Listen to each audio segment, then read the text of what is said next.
আসসালামু আলাইকুম। মাত্র কিছুক্ষণ আগেই আমাদের বৈষম্য বিরোধী ছাত্র আন্দোলন থেকে উপদেষ্টা পদে মনোনীত হওয়া নাহিদ পদত্যাগ করেছেন। তো তার পদত্যাগ করার পর তার বেশ কিছু ছবি ভাইরাল হয়েছে।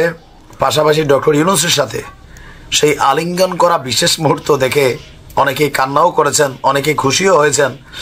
আবার পদত্যাগের পর তিনি যে বক্তব্য দিয়েছেন সেই বক্তব্যটাকে ঘিরেও পজিটিভ নেগেটিভ নানান বক্তব্য আছে। তবে আমরা জানি যে তিনি একটা দলের প্রধান হবার জন্য পদত্যাগ করেছেন।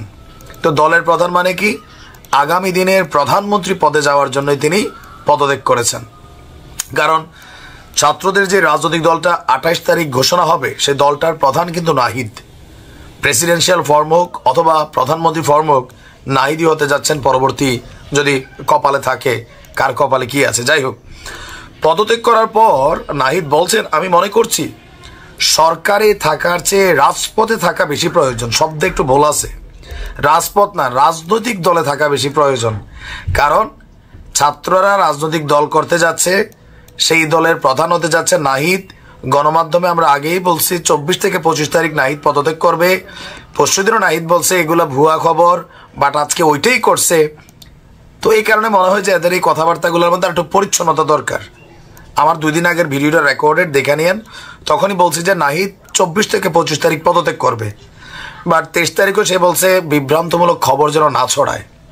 আচ্ছা, তো রাজপথে থাকা বেশি প্রয়োজন, রাজপথে না, রাজনৈতিক দলের প্রধান পদে থাকা বেশি প্রয়োজন, সেই জন্য তিনি পদত্যাগ করেছেন, এটা আমরা বুঝি। বাট তার বক্তব্য রাজপথে থাকা বেশি প্রয়োজন, তাই পদত্যাগ করেছে। পদত্যাগপত্র জমা দিয়েছি, সব কমিটি থেকে ইস্তফা করেছি।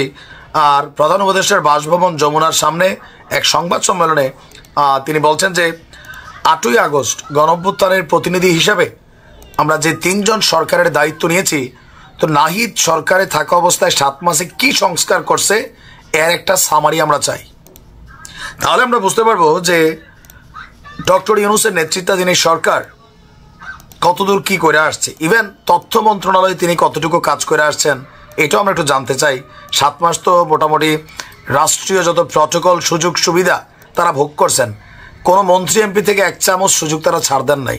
আমরা এগুলো ক্লিয়ার চাই, কারণ আপনারা খুব গুরুত্বপূর্ণ একটা সময়ে হাজার হাজার মানুষের জীবনের বিনিময়ে আপনারা এই পদটাতে বসছেন। কাজের ক্লিয়ারেন্সটা দেওয়া দরকার ছিল যে গত 7 মাসে ভাই আমি দায়িত্ব নেওয়ার পরে রাষ্ট্রের এই এই কাজগুলো করছে যেগুলো আগে জুনায়েদ আহমেদ পলক করে নাই।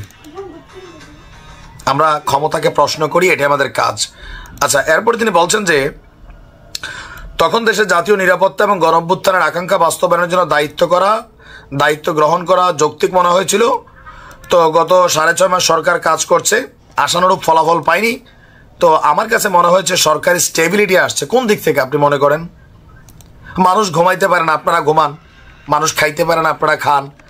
10টার পরে ঘর থেকে বের হইতে পারেন না, আপনারা পারেন। তো রাষ্ট্রের কোন জায়গার আপনার কাছে স্টেবিলিটি মনে হচ্ছে?